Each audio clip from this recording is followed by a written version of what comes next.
part of victory is determining you're not going to be determined by your surroundings, by your situation, by your problem, by the ups and downs of the world. You're going to be determined by God and your salvation, which does not change.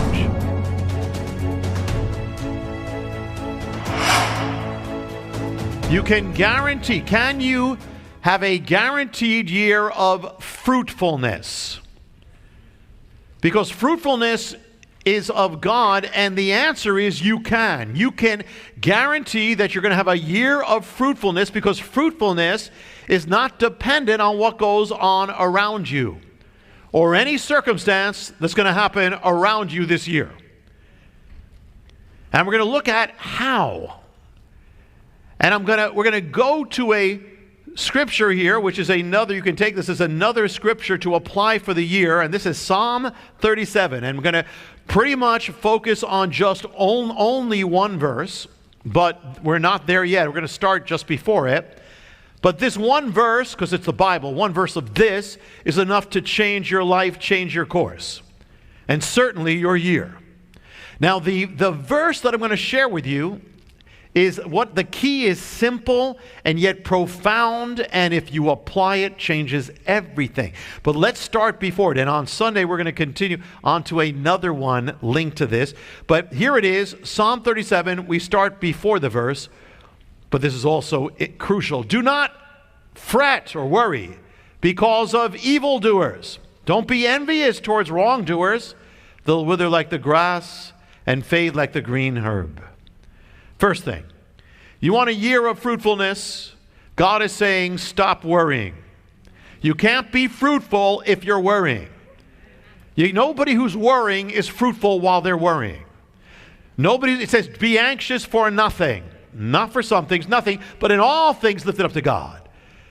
He says, don't worry over evildoers. So what's this saying right now? It's not saying that you're not going to have evildoers around you. It's not saying you're not going to have problems. You will. There will be evil. There will be troubles. There will be problems, as there is always in this world. But that doesn't mean you have to let it mess you up. It's one thing to have troubles. It's another thing to be troubled by your troubles. If you let yourself be troubled by your troubles, you've got double trouble. It's true. If it's saying right here, there's a separation between the things that happen around you and what happens inside of you. And that's crucial. It's crucial for you. Because if you can get this, you get it down and practice it, you can have joy no matter what. You can have peace no matter what. You can have a victorious year no matter what's going on around you. See, the thing is, you are not your circumstance. You are not your situation, and you're not your trouble. Too often, we associate with whatever's going on around us becomes who we are and what we're doing. Because how's your day? Oh, I'm having a bad day. Why? Because all these things are going wrong. That has nothing to do with how you're having a day. That has to do with how the world's having and how your circumstances are, but that has nothing to do with how you're doing unless you let it. You are not your problems. You are not your troubles. You are separate from them. You are, what did he say? You are in the world, but you are not of the world. That means you are maybe in a problem, but you're not of the problem. And the big mistake is we think we are of the problem. You're not of the problem. You are to the problem. You're not from the problem or of the problem. You're from God. You're to the problem. You are to bless the problem, but you are not of it. You don't have to be of it unless you let yourself. You can be in a situation of fear, but you don't have to be of fear. That's crucial that we make this distinction, which we often do not make. Cultivate this year a strong inner life that is separate from the world. And the more you do inner life, you will be inoculated against the outer things. See, the outer world, the situation, the world is always going up and down. There's some good news, bad news. It goes up and down. But that doesn't mean you should be going up and down. You should not be going up and down. You should only be going up in God. But you have to practice separateness from the world and separateness from the situation. How? By getting into the presence of God. The only way you can get separate from the circumstance is to get into the presence of God, because that's what's separate from the circumstance. So this year there are two realms. One realm, the outside you can't control. You can do some things, but you can't control it. Certainly not people, everybody.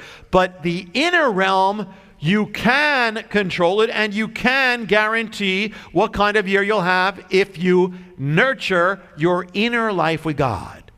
That is where the fruitfulness comes. The fruitfulness doesn't come on the outside. The fruitfulness comes from the inside. It goes out. Cultivate a rich inner life this year. Cultivate. Because the more you do, a prayer life, time with God, the more you do, the more you will be able to withstand anything around you. That's what the Bible's talking about when it speaks about the peace that passes understanding. The joy that is what? Beyond speaking, unspeakable. That's what you can partake of every moment. Paul wrote in a prison cell, and here he is surrounded by a horrible situation. And he says, I've learned the secret of being content in any situation. No matter what. If I'm rich or if I'm poor, it doesn't matter. I'm content in all things. Now, he wrote that in a prison cell. Well, that is where we are to go. That's where God, part of victory is determining you're not going to be determined by your surroundings, by your situation, by your problem, by the ups and downs of the world. You're going to be determined by God and your salvation, which does not change.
Now that's just the opening, that's not the verse.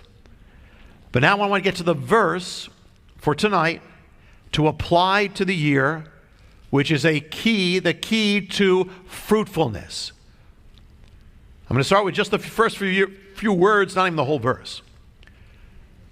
Trust in the Lord. Notice the contrast. First it says, don't worry, don't fret, don't fear. Then it says, trust in the Lord. Don't fear, don't get all bent out of shape because of evildoers. So stop looking at them. But now it says, trust in the Lord. That's the first antidote right there. The antidote to fear is not trying not to be afraid. The antidote to fear is trusting the Lord. The antidote to worry and anxious is more and more trusting. The more you trust, the less you can fear. The more you trust in God, the less you can live in anxiety. It keeps on contrasting. Be anxious for nothing, but in everything, bring it to God. Look to God. What are you looking at? You're looking at the evildoers, you're going to be filled with anxiety. Looking at the problems, anxiety. Looking at God, no anxiety. We think that the answer is getting to the problem where the fear is we want to get rid of the problem and then we won't be afraid, but that's not the answer. The antidote is faith, trust. The Lord is my shepherd, I will not fear. I shall not want, and I will fear no evil. Hi, I'm Jonathan Cahn, and I hope you were blessed with the video. Make sure you hit the subscribe button and tap the bell icon so you're notified every time a new video is posted. Feel free to share your reactions with your comments and how you were blessed, and share this video with your friends. Thanks for watching, and I'll see you next time.